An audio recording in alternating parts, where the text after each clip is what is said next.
Madam ఇక్కడ చూసుకున్నట్లయితే ఈ జనసాంద్రతను చూసుకున్నట్లయితే ఏమనిపిస్తా ఉంది అసలు మీకు ఇక్కడ చూసుకున్నట్లయితే విజయానికి ఒక నాంది అని చెప్పుకోవచ్చు.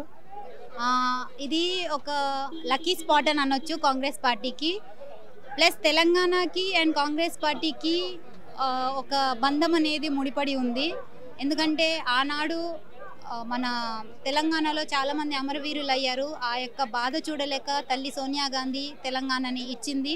పార్టీకి నష్టం అయినప్పటికీ తను ఆలోచించి ఆ బలి అవ్వడం నాకు ఇష్టం లేదు అని కడుపు కోతగా ఆలోచించి తను ఇవ్వడము అది ఒక ముడిపడిన బంధం అనుకోవచ్చు.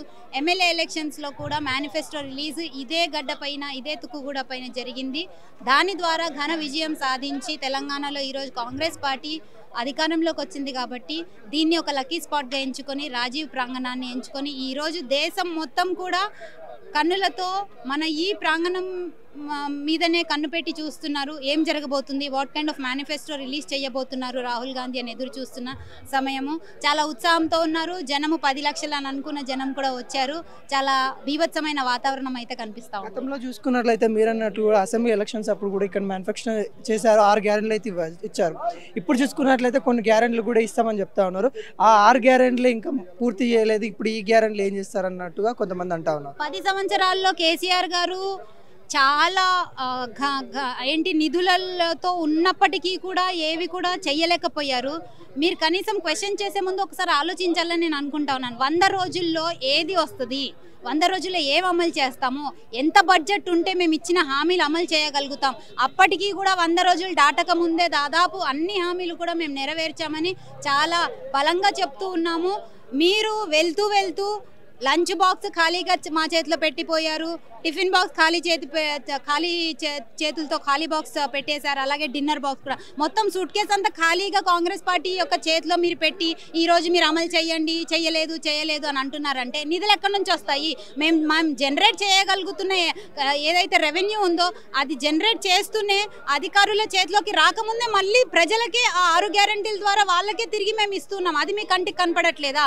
మీరు అధికారంలో 10 సంవత్సరాలు ఉండి ఇచ్చిన హామీలు ఏదైతే మీరు ఎలక్షన్ టైంలో ఇచ్చారో అవి మీరు నెరవేర్చలేకపోయారు. ఒక్కసారి తిరిగి మీరు చూసుకోండి. దాని తర్వాత మీరు ప్రశ్న వెయ్యరు ఇతర పార్టీలకు. ఇంకోటి రైతులు రాజుని చేసిన అని బీఆర్ఎస్ గవర్నమెంట్ చెప్తా ఉంది. ఇప్పుడు కాంగ్రెస్ వచ్చిన తర్వాత రైతు ఏదైతే ఉన్నాడో ఎండిన పంటలలో ఉంటూ ఉన్నారు, కరువు వచ్చిందని చెప్తా ఉన్నారు. దానికి గురించి సమాధానం. ఇప్పుడు మనం ఏ కాలంలో ఉన్నామండి? అధికారం ఏ టైంలో వచ్చింది కాంగ్రెస్ పార్టీకి?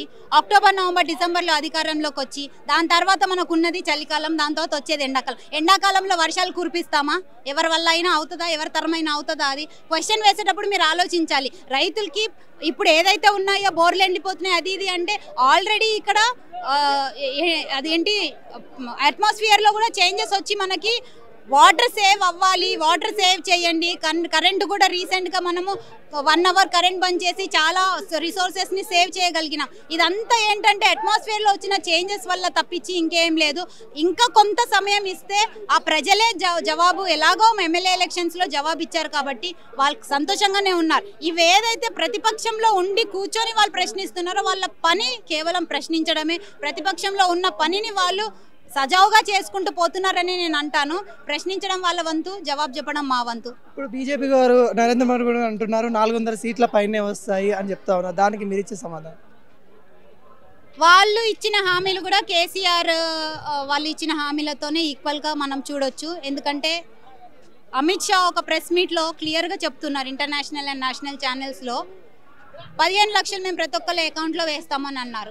అది ఒక్కటే ఎగ్జాంపుల్ తీసుకుంటున్నాను. మిగిలినవి చాలా కూడా వాళ్ళు చెప్పి చేయనివి ఉన్నాయి. ఎంతో 2 లక్షల ఉద్యోగాలు ప్రతి ఏడా అని అన్నారు. 2 లక్షలు కాదు కదా, ఒక్క ఉద్యోగం కూడా లేదు. ఉన్న అన్ని గవర్నమెంట్ కంపెనీస్ అన్నింటినీ కూడా ప్రైవేటీకరణ చేస్తుంటే కూడా అదుపు లేకుండా దిక్కుతోచని పరిస్థితుల్లో కంపెనీస్ వెళ్తుంటే కూడా మీరు కేవలం మీ చేతుల వెనకాల ఉన్న నలుగురికి మాత్రమే భారతదేశాన్ని మొత్తాన్ని అప్పగించి కూర్చున్నారు.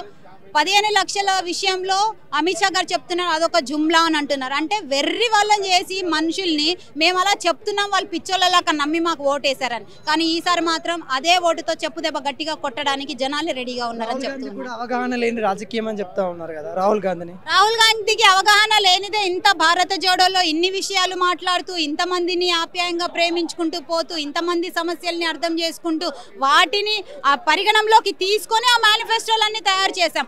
ఎగ్జాంపుల్గా మన తెలంగాణ మేనిఫెస్టో కూడా అదే తరహాలో భారత్ జోడో యాత్ర చేస్తూనే వాళ్ళ సమస్యల్ని తెలుసుకుంటూనే అక్కడ యూత్కు ప్రాబ్లం ఉంది, మహిళలకి ప్రాబ్లం ఉంది, ప్రైవేటీకరణ చేస్తున్నారు కాబట్టి కంపెనీస్కి ప్రాబ్లం ఉంది, ఇంకా చాలా విషయాలు అన్ని వర్గాలకి న్యాయం చేయాలనే తను భారత్ జోడో యాత్ర చేశారు.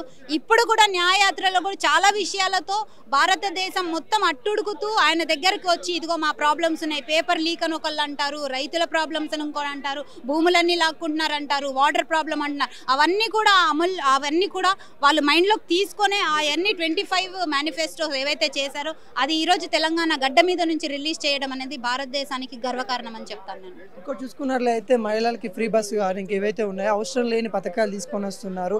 మహిళ అందరికి కాకుండా ఒక ఏజ్ పెట్టేసి సడన్ ఏజ్ పెట్టేసి వృద్ధులకు ఇస్తే బాగుండు, ఒక అప్పులో ఉన్న తెలంగాణని ఇంకో అప్పులోకి తీసుకొని వెళ్తున్నారు అని అంటున్నారు. దాని మీద మేము ఆల్రెడీ దాన్ని ఒక మేనిఫెస్టోలో వన్ ఆఫ్ ద పాయింట్గా రిలీజ్ చేసిన దాని తర్వాత అది ప్రతిపక్షం కానివ్వండి లేకపోతే అధికారంలో ఉన్న పార్టీ తరపున కానివ్వండి ఎవరు ఆ మాట మాట్లాడినా కానీ అది చెయ్యలేకపోతే మాత్రం అధికారంలో ఉన్న వాళ్ళకి బ్యాడ్ నేమ్ వస్తుంది. కాబట్టి ఖచ్చితంగా దాన్ని అమలు చేశాం. ఫ్యూచర్లో ఏమన్నా అట్లాంటివి మా పార్టీ తరపున కానీ లేకపోతే ప్రతిపక్షంలో నుంచి కానీ ఏమన్నా అలాంటి ఆరోపణలు కానీ ఇంకేమన్నా వస్తే దాని మీద ఆలోచించి అధికారులే దాని మీద నిర్ణయం తీసుకుంటారని నమ్ముతున్నాం. మొత్తానికి కాంగ్రెస్ గవర్నమెంట్ గురించి చెప్పాలంటే అంటే సెంట్రల్లో కానీ కాంగ్రెస్ పార్టీ గురించి స్టేట్లో కాంగ్రెస్ పార్టీ గురించి చెప్పాలంటే ఏం చెప్పదలుచుకున్నారు?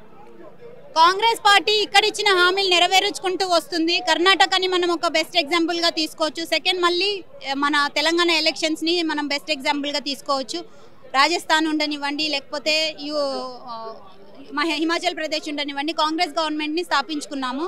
అదే తరహాలో ఇచ్చిన హామీలు ప్రతి స్టేట్లో ఏవైతే ఇచ్చావో అవి అమలు చేసుకుంటూ వస్తున్నందుకే ఆ కాంగ్రెస్ పార్టీ యొక్క అధికారము ప్రతి స్టేట్కి స్ప్రెడ్ అవుతుంది.